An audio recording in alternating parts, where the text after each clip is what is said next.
Assalamualaikum and good day. Today I will be presenting my work and findings in Assessment 1, Proofreading and Editing 2. Proofreading and editing are very crucial in producing high-quality text. In the first assessment, I have proofread and edited the work of my classmate, Mashira Amila binti Abdul Taib. The sample that I have chosen to use for the assessment is Miss Mashira's assignment, Proofreading and Editing 1, Assignment 5.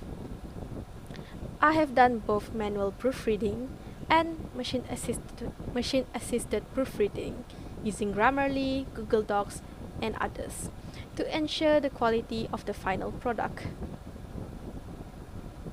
Overall, the writer did a great job at deciding what goes well with the context of the assignment.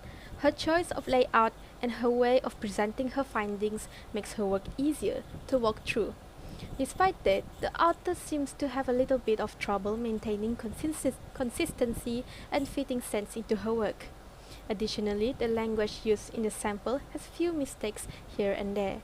However, I believe there is still room for improvement as the writer has quite a good basic in understanding the sense of a writing. For the purpose of this presentation, I have chosen 5 items that I deem as appropriate, the first being the use of subject-verb agreement, SVA. Next is the use of sentence fragments. Third being the use of run-on and comma splices, followed up by the use of discourse markers, and lastly, the use of modifiers.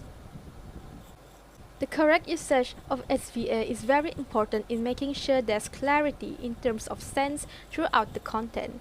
Additionally, SVA is a crucial part of English grammar. Therefore, an SVA error-free text will definitely help boost the writer's professionalism in terms of language usage. Here are some examples of SVA errors that can be found throughout the samples. The subject proofreading software is a singular noun and should be paired up with the singular verb, is, instead. Similarly, the subject can be changed into its plural form to satisfy the SVA rules.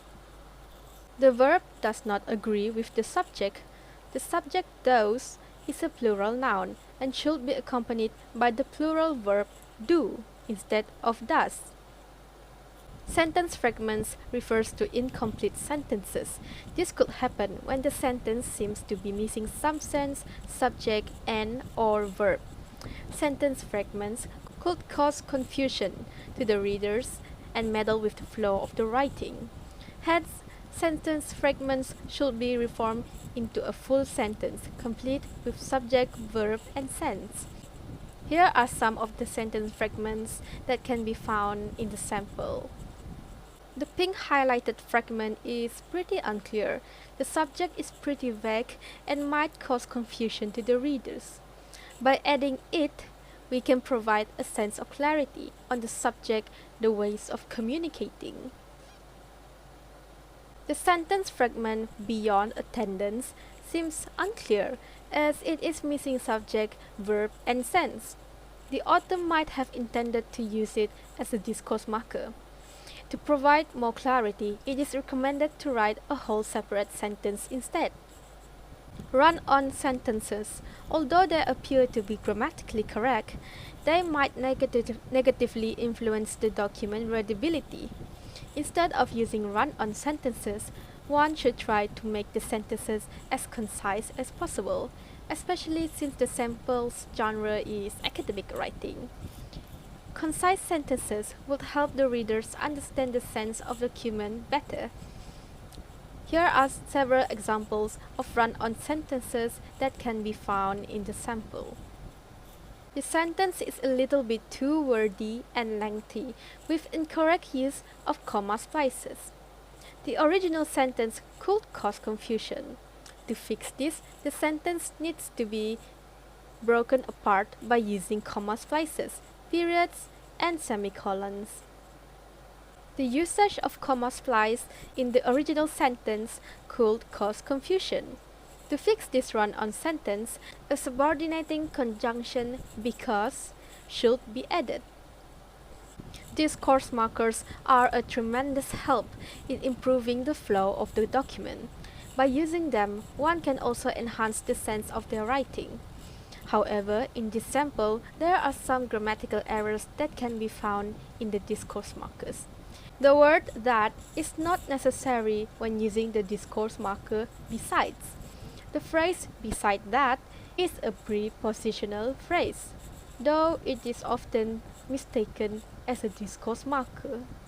There is no need for the word even after the word worse, as this will cause redundancy.